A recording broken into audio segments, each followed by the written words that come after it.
All right, folks, welcome back to another Ladder Legends replay analysis. This time we have Flep, who goes by the moniker CementEater, and he's facing off against SMSM. Flep says, IDK how to play versus mech. My early game eco was meh at best, but I had a good mid game. Out trading the Terran by using Viper and Infestors. But even after keeping him from expanding, out trading him, and even managing to have a better bank, I still take one bad fight, and immediately the game is over. Is there anything I can do to make the mech feel less unfair? I worked my blank off to try not to lose 30 MMR here, and it still wasn't enough. Okay, so we're having issues dealing with mech. And so the first thing is we need to start talking about the fundamentals of mech. And so the first thing that we will talk about is what is the limitations of mech and what are the win conditions. So the first thing that I want to say is number one, there's a big issue with mech units, and that is that they are slow. They are slow to produce. They are slow to move. This is the number one thing that we're going to abuse as a Zerg player in order to beat mech. So given that they're slow to produce, that means we have a lot of free time before they are maxed out. So before 200, 200, we have a lot of time to do whatever we want. So we should use that time to increase our advantages of taking space. So because they're slow, they are bad at we have more time. That time allows us to take space,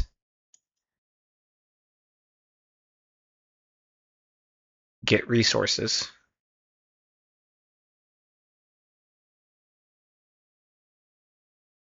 Okay.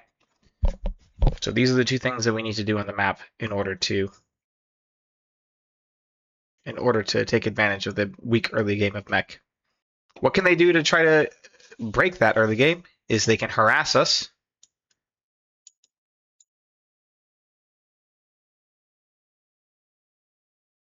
That's like the number one thing they can do is harass us in the early game. So we must make sure that we are on guard from being harassed. We must take map control back from them. And then once we take map control back from them, we should use it to spread creep. We should be spreading creep all the way here, right? This entire section should all be filled with creep. We should be taking the bases with drones. We should be making drones. So we want 100 plus drones, fully mining here, fully mining here, fully mining here, here, here. And then we also want to be fully mining like here and here, here and here. On this map, this is a pretty tough map. These two bases are hotly contested.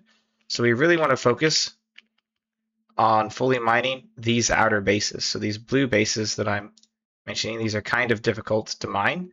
We want to make sure that we try to, once we get full map control, try to fully mine those as fast as possible. And if they ever give us a chance, if they ever give us an opportunity, we'd mine this base and this base, and this base and this base. So it's far less likely on this map, just poor map layout. These bases, we need to mine these, whoops. Let's go ahead and undo that. These red bases, we need to mine these bases in order to build our power so that we can mine these blue bases. And then if we ever are just rioting them, we can mine some of the yellow bases as well. So this is one thing that we must make sure that we're doing with our time. So spread creep, mine all the bases, and have tons of larvae. Oops. Okay, let's go ahead and get rid of all that. So with those in mind, so then once, because they're slow, I just want to one thing I didn't make. So that's during the build-up phase. Once they actually have their 200 of 200 army, now we are scared. They are scary. Fighting their army is scary. And so the biggest thing that we must make sure we do is we must not allow them to ever siege up with a 200 army here, anywhere here. We must contest them before they get there. Because so basically when they want to move out, they start moving out from here. We should fight them here. And then they want to move out some more. Because they do win the fight, so they move out some more. And then we've pulled back, we've remaxed, and we fight them here. And then they move out some more. And then they pull back, we remax, and we fight them here. By the time that we fight them, they no longer have a 200 army. They've now got like a 110, 200 army. But the entire time we've remained ourselves on 200. So this requires all that bank that we were mining earlier, requires that bank, but as well as requires all that larva, making sure that we have tons of injects and tons of hatcheries. So these are the things that we need to focus on if we want to feel like we are able to control mech and defeat mech. We need to make sure that they can't just walk across map, siege up. We take fights constantly. We are always maxed 200. We have big bank. We have good map control. We don't get harassed to death. These are the ways to beat mech. Only after we do all of those things can we start doing flavor things, denying bases, getting fancy, all these sorts of things. So let's go ahead and see how this game plays out. So, very sensibly, CementEater starts with a hatch first. On this patch, I'm liking pool first, but we won't dither about that. Hatch first is perfectly acceptable. One thing to note is we should probably be making this overlord on 19 of 19, as whenever this pool pops, we don't quite have supply for queen yet till this pops, and then whenever this does pop, we only have supply for the queens, but we do not have the supply to make anything out of these larvae. So ultimately, this probably should be a 19 overlord so that we can spend this larva. Ideally on lings in order to have lings for whenever the Reaper arrives. Small points. Nothing to dither about. Things get moving. We take a third base. Right now, we're sort of falling a little bit down. You can see how long we have been sitting because of this, because we are getting harassed. This Reaper constitutes the first form of harassment. And one thing to note here is how long we're going to go because we're dealing with this little bit of harassment.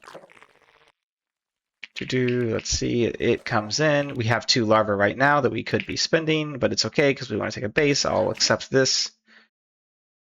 The queens should already be kind of out here, warding away potential Reaper moves. So that this doesn't happen. And now this starts to take a lot of our mental power. We're not taking our third, even though we get the money for it, because we have to deal with this. Don't have the money now. We also have larva to spend. So ultimately, cancel this. We have tons of larva to spend. So this may even be, this is partially the Reaper distracting us, partially I think our build just being a little bit improper. Ultimately, notice once we got this 300 metabolic boost, notice how much gas we have. But we don't have any money to spend this larva.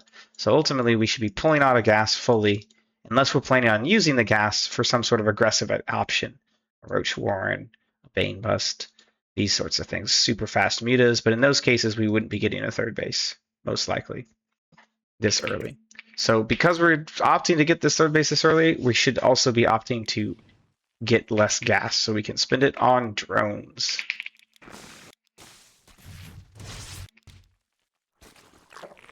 Okay, we have double. This is where we're kind of losing the thread here. Right now, upgrades are important, but ultimately what's more important is drones. So we should be getting the drones first. And only when we can spend all of our larvae on drones, then we would afford evolution chambers.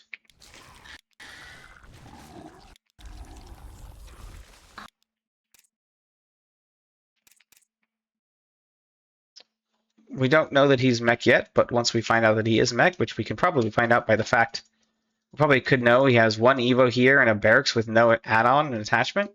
This is a pretty good indication that he's going mech, and therefore we've kind of seen this the entire time. And so what we'd really want to be looking for here is 1/1 attack upgrades, not Carapace. and a roach warren probably as well, which we get a bane nest. It's fine, but we'd prefer a roach warren. I think we have enough information at this point to conclude a roach warren as well.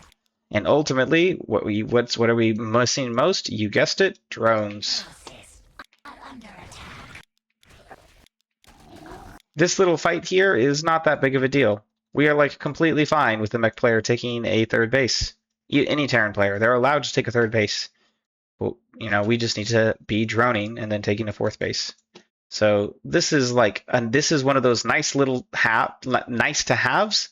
But more important than this nice to have is the spreading of the creep, the droning of the base, the taking of a fourth, making more queens, making sure we have a good overlord spread so we don't get harassed. Maybe making sure that we get our lair at a good time so that we can make an overseer so we can see what's going on in his base. Making sure we have extra queens. All that stuff comes before this little flavor of attacking the base.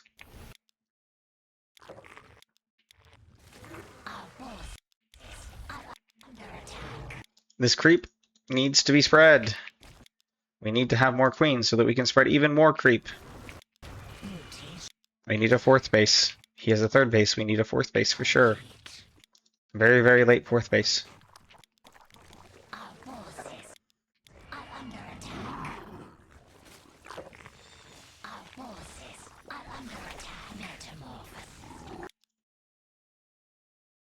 All right, and so now at this point, we're also getting a spire and upgrading. I think that's because we are suspecting we saw that he is going for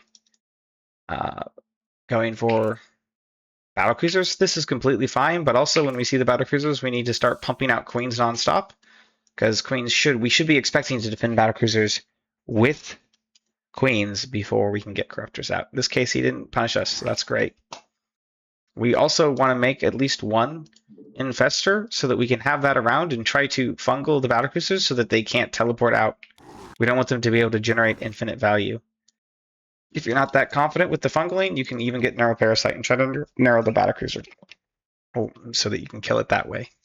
But ultimately, we don't want to give them just infinite value forever, so we should make an infestor. We should be, at this point, we see that he's taking a fourth base. We should be well greenlit against the mech player to be at 90 drones at this point. 90 drones, fifth base, sixth base on the way, and we should have creep all over the place.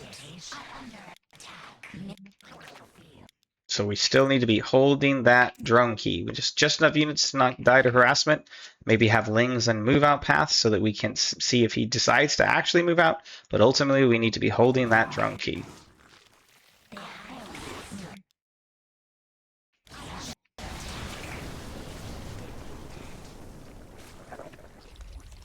So we finally get to 82 drones. This is still too low of a drone count, and it's far too late. And we're attacking. We don't need to attack. We need to be droning. Ultimately, the army composition that we're going for, probably a bit too dense in roaches and ravagers. We probably want to have, I would say, 11 less roaches, and then probably of the roaches that are left, 1, 2, 3, 4, 5 of them should be ravagers. The rest can be roaches, and then the rest we would fill out with lings. We got the baneling nest. The banelings are good. Lings and banelings are good. So let's make the lings and banelings as the core part of this army that we use. And then that's why we also want to make sure that we have good injects, maybe even a macro hatch. And we have, we're ready to fight. If he ever moves out here, we want to fight here, fight here, fight here.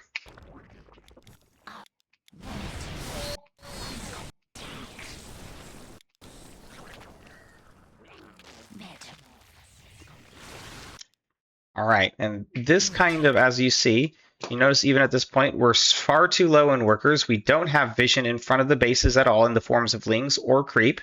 So we won't know when he moves out, so he'll be able to move out and attack us. And our drone count is quite low. So all these things kind of come together. We don't, to put us in a very poor position overall. We're actually losing right now this game. The mech player, it's in his hands right now. So right now, even in the build-up phase, we're quite behind. And we're quite behind the power curve. Mainly, the number one thing is not prioritizing drones when we can and not prioritizing as many drones as possible. I'm going to conclude this video here, but come back for a part 2 where we actually talk about the second half of the game and how we, even though behind, can get back in it and are able to take fights.